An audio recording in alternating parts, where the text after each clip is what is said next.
Hebreus 9, verso 27, diz assim: da mesma forma, como o homem está destinado a morrer uma só vez, e depois disso enfrenta o juízo, assim também Cristo foi oferecido em sacrifício uma única vez para tirar o pecado de muitos, e aparecerá segunda vez, não para tirar o pecado, mas para trazer salvação aos que o aguardam. Vamos ler novamente, verso 27 de Hebreus 9, diz assim: da mesma forma como o homem está destinado a morrer uma só vez, e depois disso enfrenta juízo, assim também Cristo foi oferecido em sacrifício uma única vez, para tirar o pecado de muitos, e aparecerá segunda vez, não para tirar o pecado, mas para trazer salvação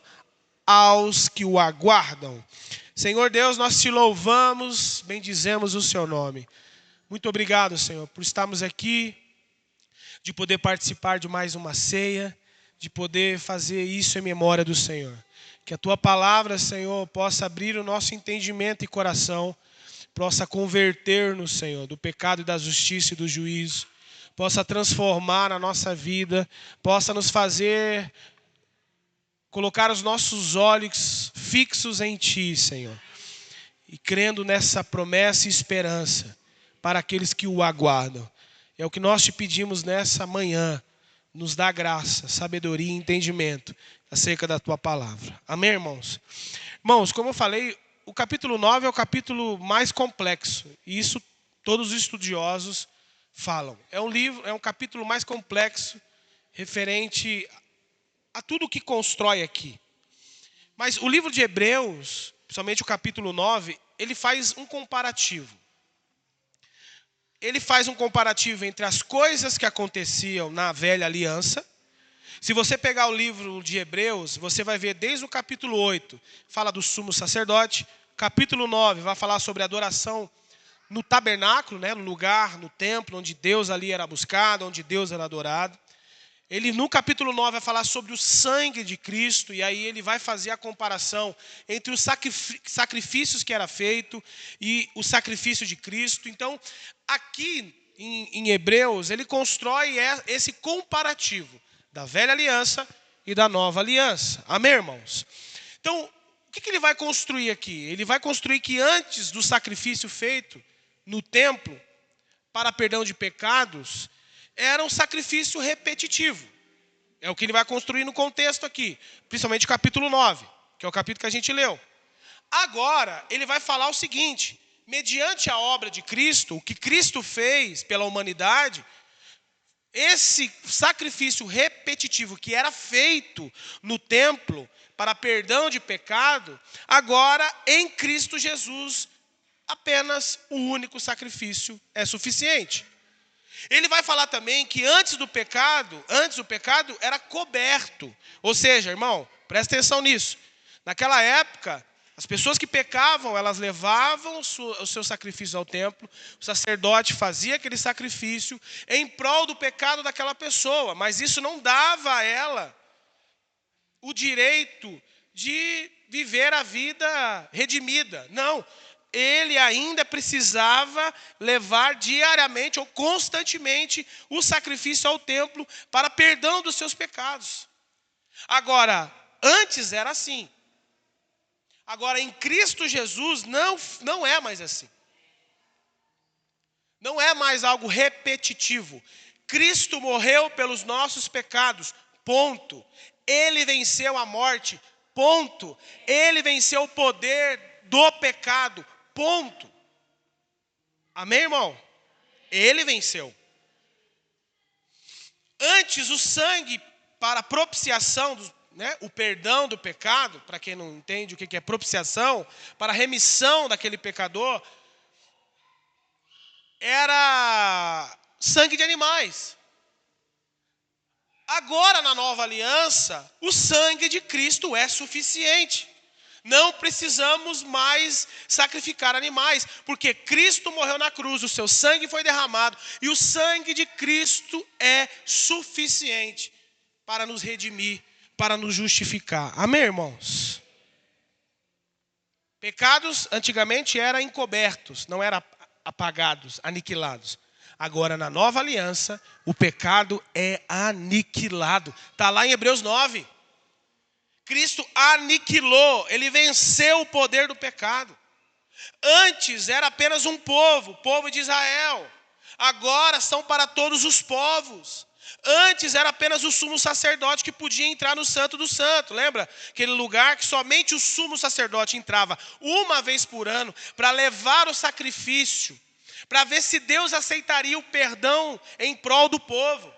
E quando Deus aceitava aquele sacrifício, o sumo sacerdote saía do templo, chegava diante do povo e falava: Deus aceitou o sacrifício, nós estamos perdoados. Somente o sumo sacerdote poderia fazer isso. Mas agora, em Cristo Jesus, mediante a obra de Cristo, o véu foi rasgado. O Santo do Santo foi aberto a todos nós. O novo e vivo caminho está aberto a todos nós. Eu achei que você ia dizer um amém, glória a Deus. Bom, tá quente aí, quiser ligar o ar, tá? Fala pro Neto, o Serginho lá, o Serginho liga. O caminho foi aberto. Todos nós temos acesso a esse novo e vivo caminho. Isso é maravilhoso, irmão. Então, o que o autor de Hebreus quer mostrar aos seus leitores e ouvintes, e nós também, é que o que Cristo fez é superior ao que a velha aliança exigia. O que o nosso Senhor fez, o que Ele nos prometeu é superior. É maior, é grandioso, é algo que ninguém pode entregar, mas Cristo nos entregou. Querido, nós precisamos entender que todo cristão ele vive em dois mundos. Nós temos o mundo terreno e o mundo celestial. Nós vivemos nessa perspectiva de que nós estamos aqui agora, mas o aqui agora não é definitivo. Ele não é eterno, ele é passageiro. Esse mundo que a gente vive hoje não vai ser eterno. Ele um dia vai se acabar. Essa vida terrena vai se embora. E nós voltaremos para Deus. Então esse mundo aqui vai passar, as coisas vão passar. E esse mundo não é o que Cristo nos prometeu. Ele prometeu a nós uma nova Jerusalém que descerá do céu e se estabelecerá sobre a terra. Não é sobre esse lugar, mas é uma nova Jerusalém que vai descer prontinha, irmão, acabada, perfeita, gloriosa, poderosa. E o nosso Deus tabernaculará. Existe tabernaculará? É, né? Vai tabernacular com a gente. Nós estaremos com Ele nessa nova cidade, nesse novo lugar, nessa promessa que Ele nos fez. Não é sobre esse mundo, não é sobre essa terra, mas nós precisamos viver nessa terra para a glória de Deus, até que essa cidade celestial não venha. Então, irmão, o autor de Hebreus, ele vai dizer no capítulo 13, verso 15, que nós não temos aqui na terra nenhuma cidadania permanente. Ou seja, essa terra vai passar, irmãos. Tudo que essa terra nos oferece é passageira. Ele diz para nós, ainda no capítulo 13, verso 15, nós devemos buscar as coisas que hão de vir. O que ele está falando aqui? A cidade celestial. As promessas que Ele nos fez. Nós devemos fixar os nossos olhos nas suas promessas, no que Ele nos prometeu, e não nas coisas terrenas, e não nas promessas terrenas, mas nas promessas celestiais, que ainda irão se cumprir. E Ele diz que essa cidadania celestial, ela terá um reino inabalável e um reino eterno. E essa promessa é para todos os seus escolhidos. Quem crê aqui que foi escolhido por Deus, chamado por Deus, perdoado por Deus, redimido por Deus? Foi para você, crente, foi para nós. Esse lugar já está pronto. Ele já está pronto. Esse lugar já está preparado. E esse lugar é para nós, o seu povo escolhido, o povo que Ele redimiu, o povo que Ele separou. E que nós, irmão, reinaremos com ele para sempre.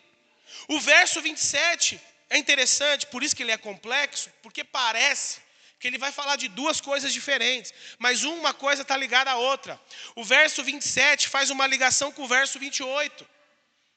Porém, irmão, o verso 27 e 28, ele nos traz duas realidades centrais da fé cristã. O verso 27 fala sobre o destino da humanidade.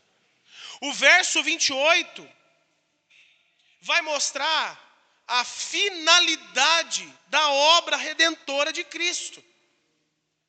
Parece que é dois assuntos diferentes, mas não é. O verso 27 diz que o homem está destinado a morrer o quê? Várias vezes, irmão?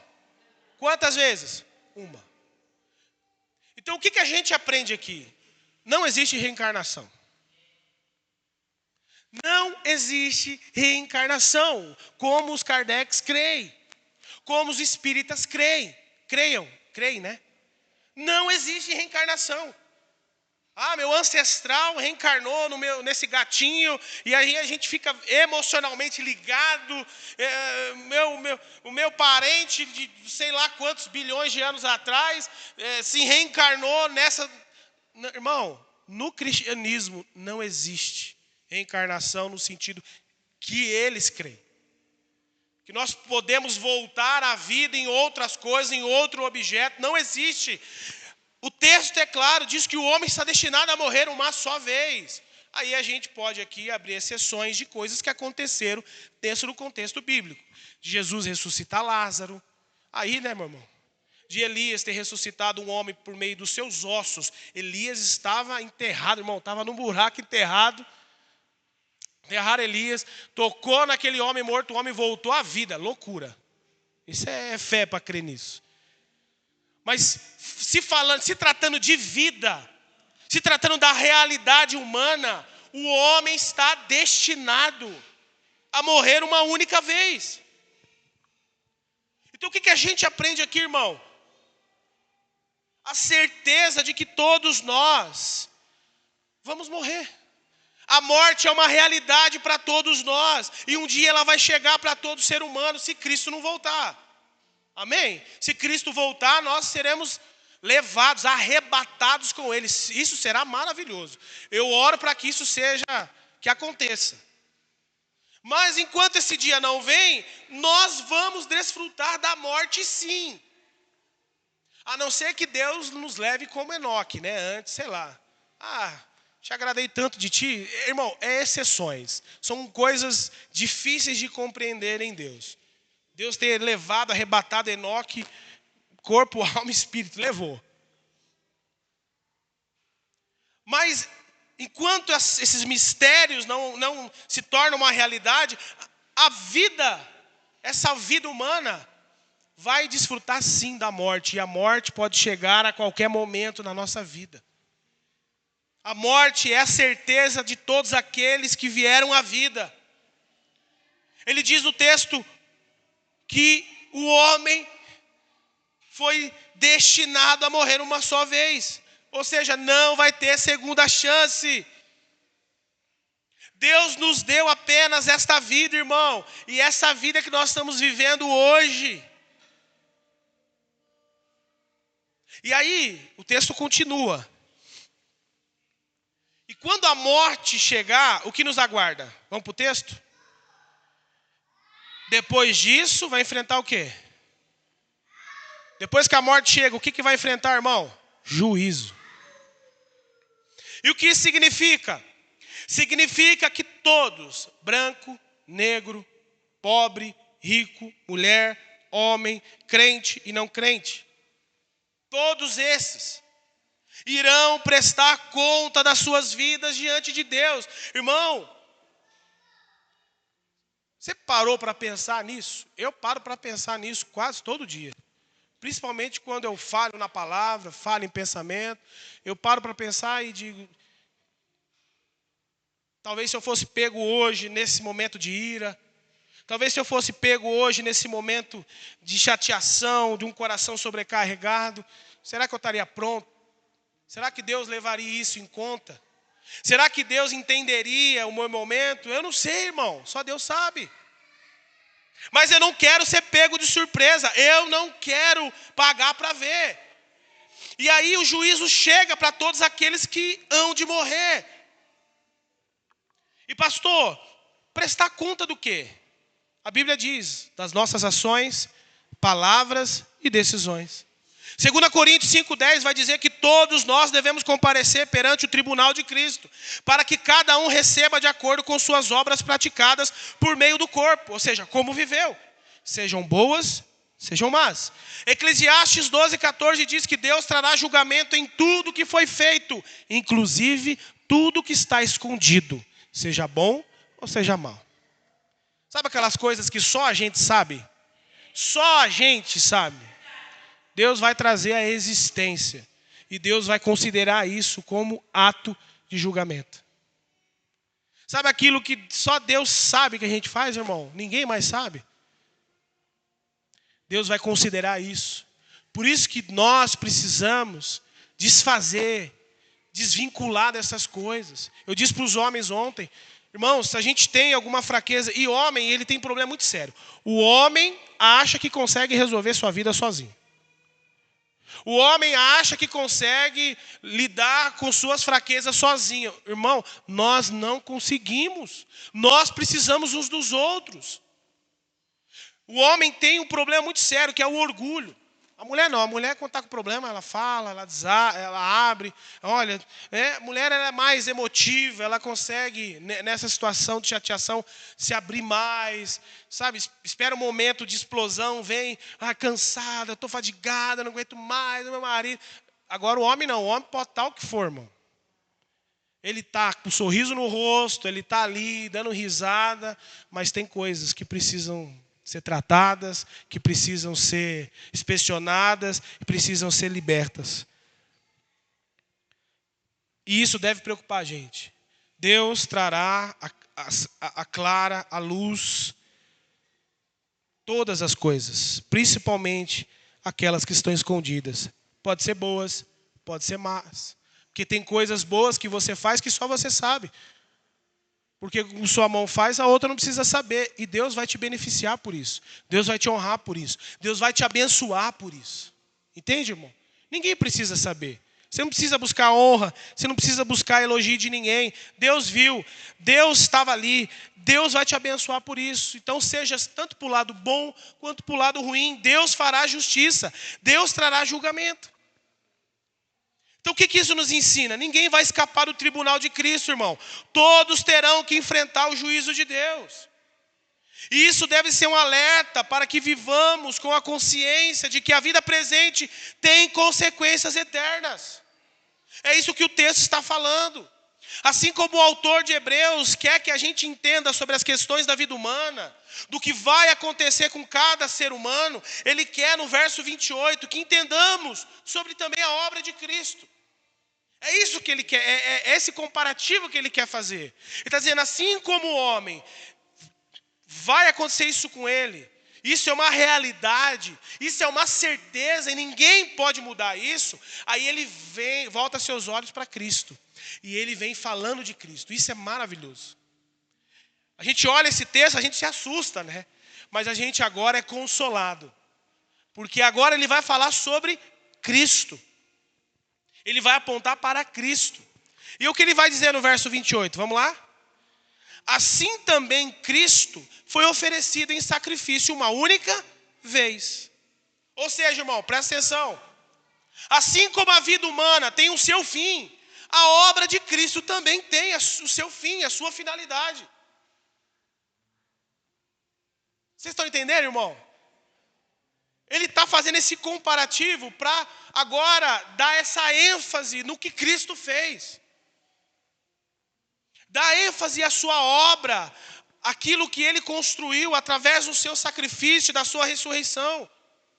E aí ele continua. Qual foi o primeiro? Ele diz assim também como Cristo foi oferecido uma única vez.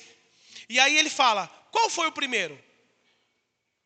Vamos para o texto, ele diz, o primeiro benefício, a primeira bênção de que esse sacrifício que Cristo fez uma única vez foi para quê? Tirar o pecado de muitos.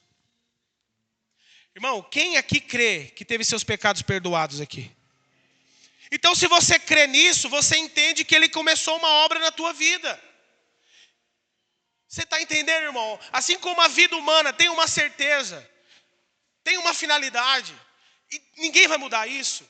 O que Cristo fez tem um propósito, tem uma finalidade, e ninguém pode mudar isso.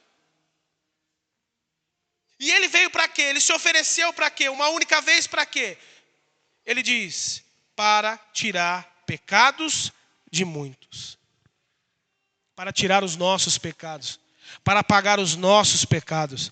Para purificar a nossa vida. Para nos tornarmos pessoas aceitas diante de Deus.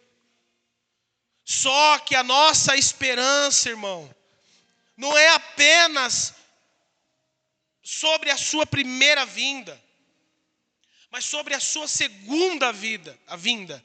Porque é isso que ele vai dizer no texto. Vamos para o texto. O texto ele continua. Qual foi a outra bênção, outra graça que foi nos dada pelo sacrifício de Cristo? Ele diz que ele aparecerá a segunda vez. Olha que coisa maravilhosa, irmão. Cristo vai voltar. E ele vai voltar, e ele diz no texto, ele vai voltar não para tirar pecados, porque isso ele já fez. Ele já morreu em prol dos nossos pecados. Ele já se entregou em prol dos nossos pecados. O seu corpo foi esmagado, o seu sangue foi derramado. Nós já fomos redimidos dos nossos pecados. Nós já somos aceitos por Deus mediante a fé em Cristo Jesus e mediante a sua obra. Ele voltará não mais para tirar pecado.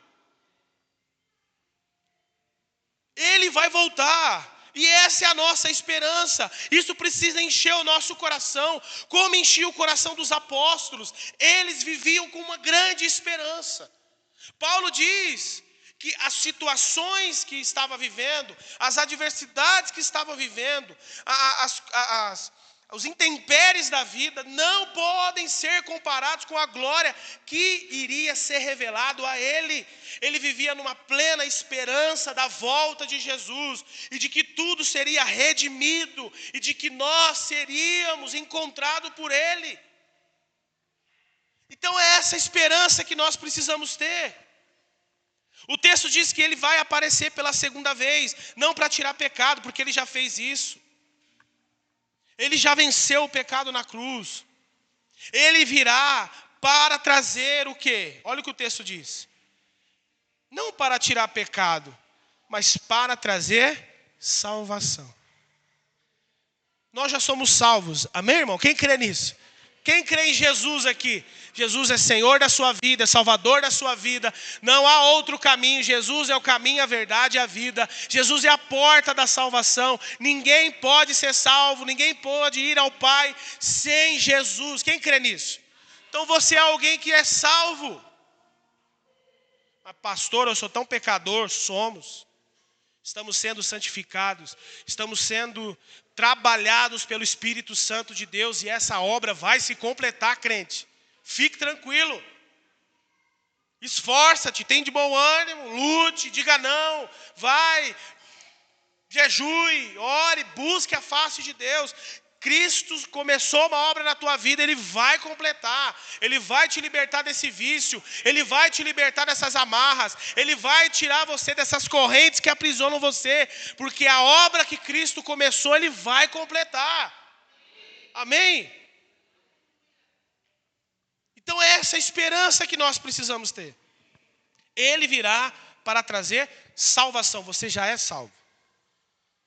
Mas essa salvação que ele está falando aqui é uma salvação plena.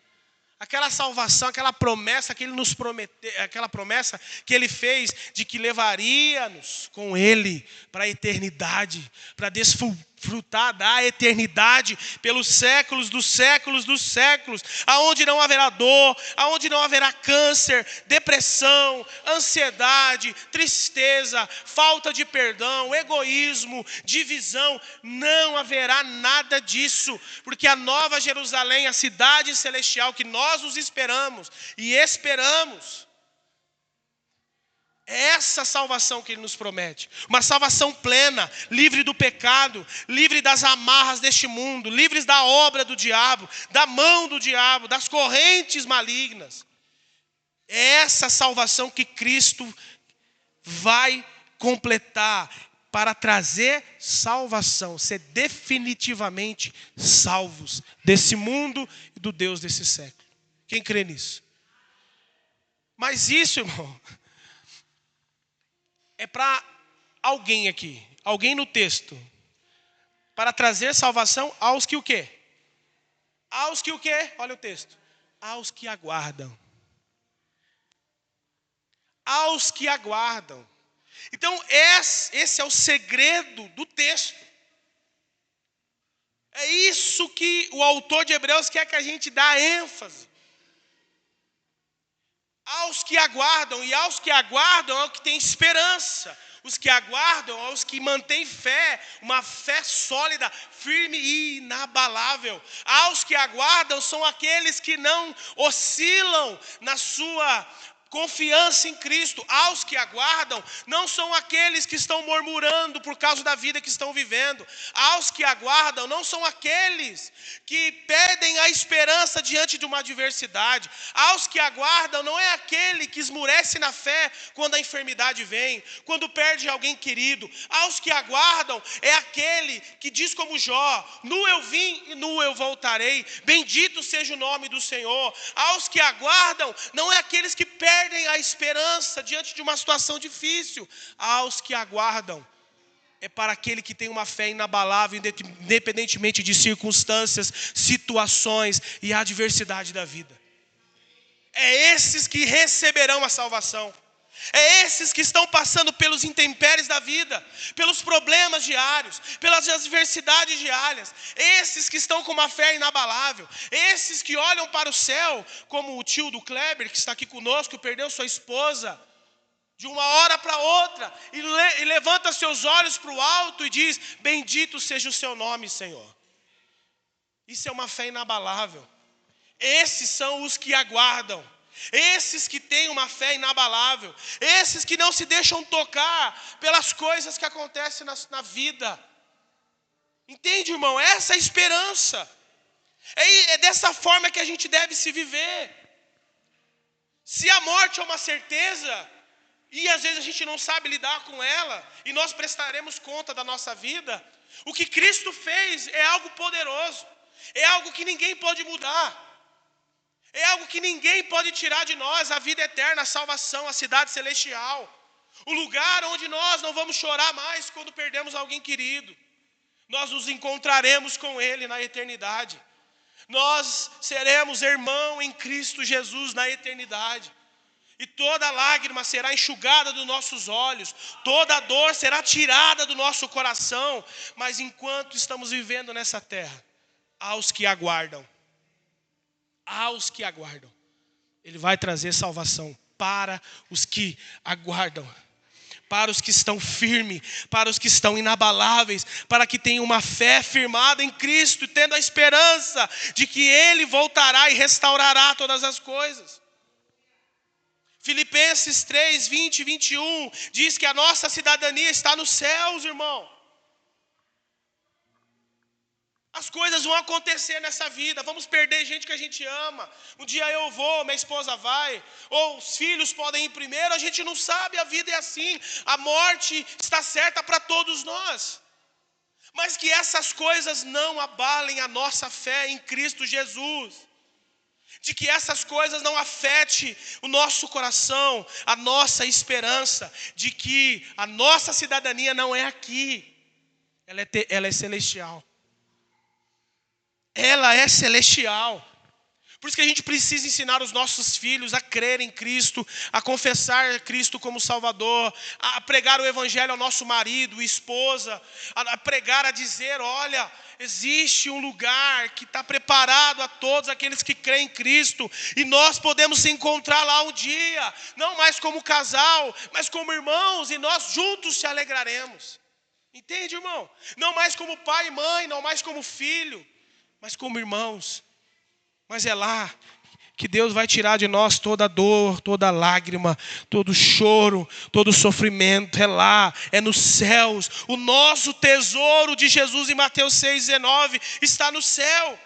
A nossa esperança está nos céus, irmão. O nosso Pai está nos céus.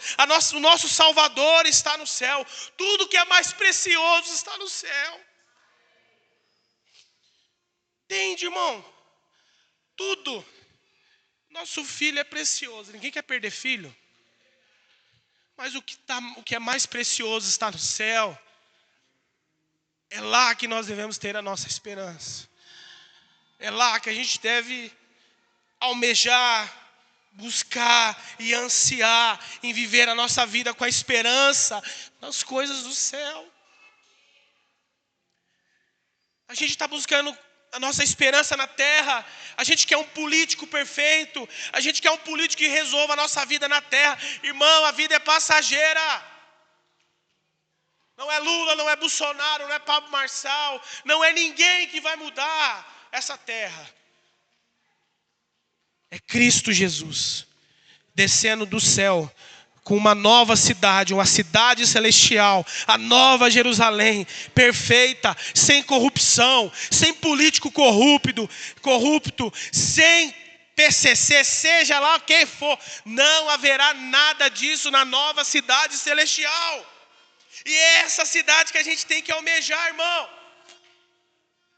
Vamos viver como cidadão, vamos votar como cidadão, vamos escolher o que é certo, pessoas mais decentes, vamos sempre fazer isso. Mas tendo a nossa mente voltada para o único lugar, para a Nova Jerusalém. E isso deve encher a gente de confiança e esperança. Porque Jesus prometeu voltar para buscar aqueles que o aguardam. E esse é o nosso maior desafio da vida cristã, irmãos. Continuar com essa esperança e com uma fé inabalável no nosso Salvador, irmão. Hebreus 11, aqui eu finalizo, vai falar dos heróis da fé. E o que ele mais destaca nos heróis da fé é a fé que eles tinham. Abel, ele vai falar de Enoque, de Noé, de Abraão. Ele vai falar que Moisés achou melhor sofrer e abrir mão da riqueza do Egito por amor a Cristo, irmão.